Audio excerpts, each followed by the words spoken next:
सलाम छोटे से। वालेकुम अस्सलाम। जाफर, मुझे वो खबर सुनाओ जिसका मैं मुंतजिर हूँ।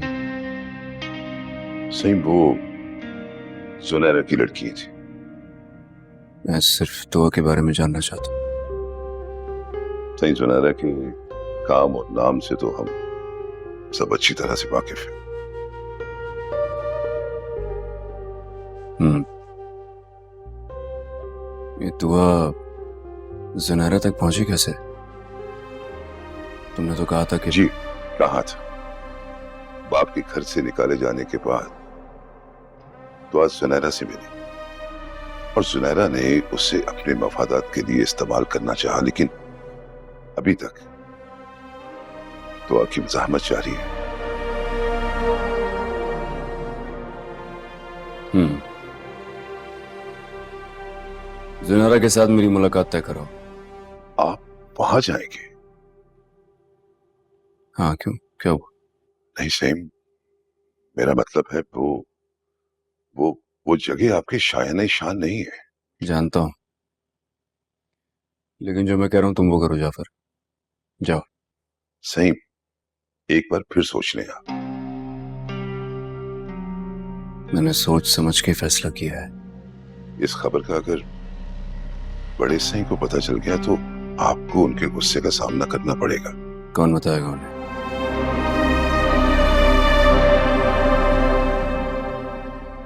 तुम। नहीं सही, जिस दिन भी आपको मुझ पे शक गुजरे गोली मार दीजिएगा मुझे। बस जो मैं कह रहा हूँ वो करो जाके।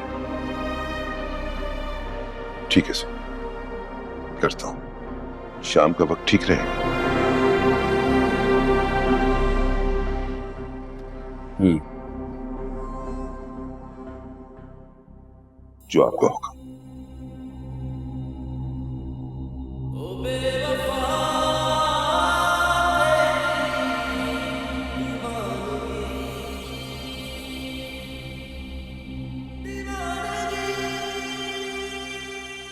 सुम्बुल, सुम्बुल, मैं बस थोड़ी देर में आ जाऊंगी, फिर मैं आके किचन में हेल्प करवा दूंगी तुम्हें दोपहर के खाने के लिए। किचन की फिक्र करने की कोई जरूरत नहीं है, वो मैं और अम्मी संभाल लेंगे। मैं आज सिर्फ मीटिंग के लिए जा रही हूँ मैडम के साथ, ज्वाइनिंग तो कल से देनी है ना, तो जल्द लौट आऊंगी मैं। पहली बार जा रही ना भाई के साथ? आराम से आइएगा, कोई जल्दी आने की जरूरत नहीं है। सॉरी भाभी, पता है भाई ऐसे नहीं थे, तो बहुत बहुत अच्छे थे, हंसते थे, हंसाते थे। पता नहीं उन्हें क्या हो गया है, वो जब आपको डांटते हैं ना, मुझे बिल्कुल अच्छा नहीं लगता। मुझे मुझे तुम्हारे भाई से कोई शिकायत नहीं है। बहुत अच्छी हैं आप भाभी। तुम भी। अब जल्दी जाओ ना, देर हो जाएगी। हाँ हाँ, ओके, अल्लाह हाफिज, अल्लाह हाफिज।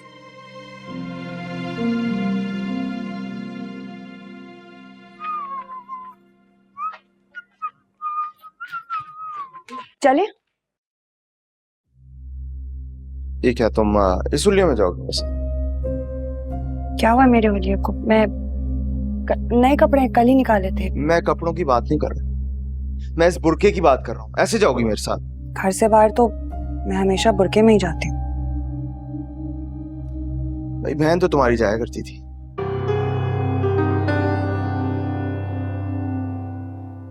किसने कहा ये आपसे? मेरे भी ना कान है, आंखें हैं, मुझे भी बताने वाले लोग हैं। तो सुना था यूनिवर्सिटी बगैर बुरके के जाती थी। झूठ बोलते हैं। कभी बुरके के बगैर घर से निकलती तो पापा जान ना ले लेते उसकी। अच्छा भाई, बुरके वाली तो चली गई, अब आगे बढ़ो जिंदगी में। देर हो रही है, अब चले। ये तुम एक काम क्यों नहीं करती, बस या रिक्शे से चली जाओ। मुझे यहाँ के रूट नहीं पता है, और फिर पैसे भी नहीं है किराए के मेरे पास, तो कुछ नहीं है। किस अजाब में मेरी जान फंस गई है।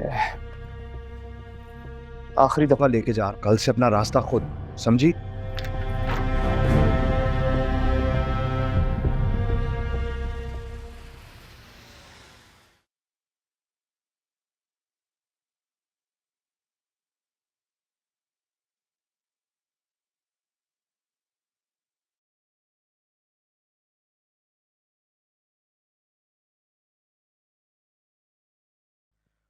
मौलवी साहब, आपने बुलवाया? खैरियत? कहाँ है आजकल असलम यार? मस्जिद में भी नजर नहीं आ रहे आप। बस मौलवी जी, ऐसे ही है कुछ। लोगों की वजह से दानिस्ता तौर पर आपने मस्जिद से दूरी अपना रखी है, ऐसा ही है ना? बस मौलवी साहब, आप ऐसा ही कुछ समझ लें। ये मुनासिब बात तो नहीं है। क्या करूं मौलवी साहब? लोगों की दिल खराश बातें, जुमले, ताने, ये सह नहीं पाता। मुस्तकिल हल भी ये नहीं। लोगों की ज़बानें कब रुकती है? तो क्या आप उस इंतजार में सारी जिंदगी मस्जिद के सामने से गुजरते रहेंगे? शायद मैं बहुत कमजोर हूं मौलवी साहब, लोगों की बातों को सह नहीं पा रहा। आपने बच्ची को घर में घुसने नहीं दिया है। जब बच्ची अपनी गलती मानकर घर वापस आ गई थी तो उसे घर से बेघर नहीं करना चाहिए था। पूरे शहर में जलील करवाया उसने मुझे, आज तक छुपता फिर रहा हूं। ऐसी औलाद को घर में कैसे रखूं? क्या हो गया असलम यार? जिस्म पर अगर जख्म निकल आए तो उसे जिस्म से काट कर अलहदा नहीं किया जाता है, उसकी मुनासिब देखभाल की जाती है। आपकी माफी से दुआ की जिंदगी संवर सकती थी और आखिरत भी, लेकिन आपने दुनिया के खौफ से, लोगों के खौफ से अपनी इज्जत को घर से बेघर कर दी। गलत किया। ये बहुत नाफरमान बेटी है मौलवी साहब, बहुत नाफरमान। लेकिन हर बाप दादा की इज्जत का ख्याल नहीं किया उसने, दिल इस पार कर गई। ऐसी औलाद को मैं घर में नहीं रख सकता। हम भी तो अल्लाह की नाफरमानी करते हैं, दिन रात करते हैं, लेकिन वो मेरा रब, उसने अपनी रहमत के दरवाजे कभी हम पर बंद नहीं किए। हम कितने जालिम हैं असलम मियां। औलाद से अगर गलती हो जाए, इज्जत के नाम पर उसे कत्ल कर देते हैं, उसको घर से बेघर कर देते हैं। मेरे रब ने क़यामत तक तौबा का दरवाजा खुला रखा है, तो हम कौन होते हैं? हम कौन होते हैं उस दरवाजे को बंद करने वाले?